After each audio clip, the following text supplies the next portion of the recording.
त्यांनी सांगितलं हिंदी सक्तीचं केलं म्हणून म्हणे इथे तर म्हणे सगळे हिंदीतच बोलतात म्हणे हे सगळं हिंदीमध्ये चालू होतं. त्याच्यामध्ये त्या माणसाच्या अरेरावीमुळे त्याच्याची काय कानफडीत बसायची ती बसली.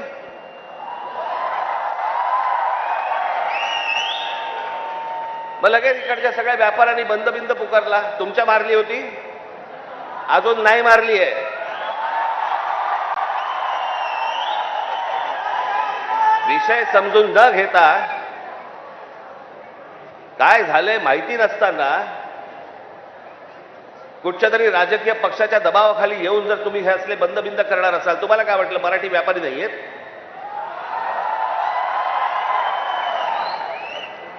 दुकानं बंद करून किती काळ राहणार आहात?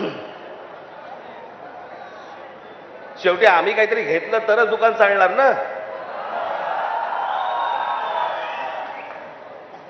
महाराष्ट्रामध्ये राहताय, शांतपणे राहा, मराठी शिका.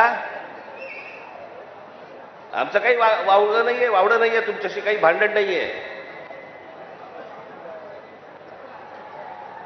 पण मस्ती करणार असाल इथे तर महाराष्ट्राचा दणका बसणार म्हणजे बसणार, एवढं लक्षात ठेवा.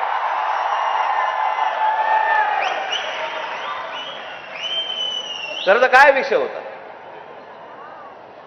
पहिली ते पाचवी राज्य सरकारने म्हणे हिंदी कंपल्सरी, म्हणे हिंदी भाषा शिकलीच पाहिजे. त्याच्यावरनं खरं तर हे सगळं सुरू झालं.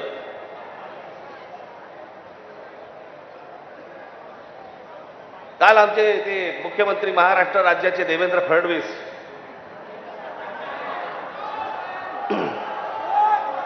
त्यांनी काल सांगितलं म्हणे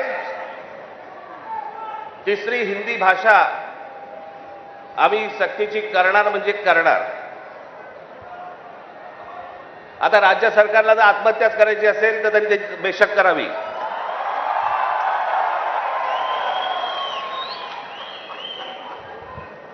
त्या दिवशीच्या मोर्चाच्या फक्त धसक्याने निर्णय मागे घ्यायला लागला होता.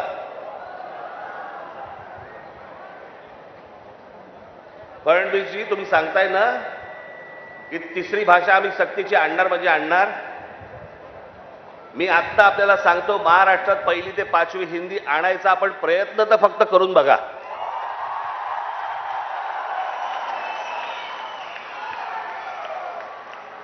दुकानं नाही, शाळाही बंद करीन.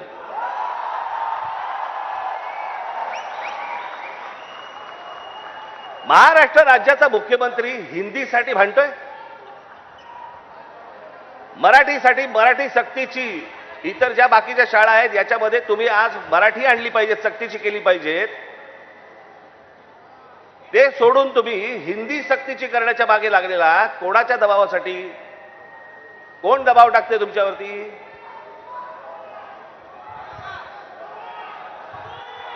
हे केंद्रामधलं हे केंद्राचं पूर्वीपासूनच आहे, काँग्रेस असल्यापासूनच आहे हे सगळं.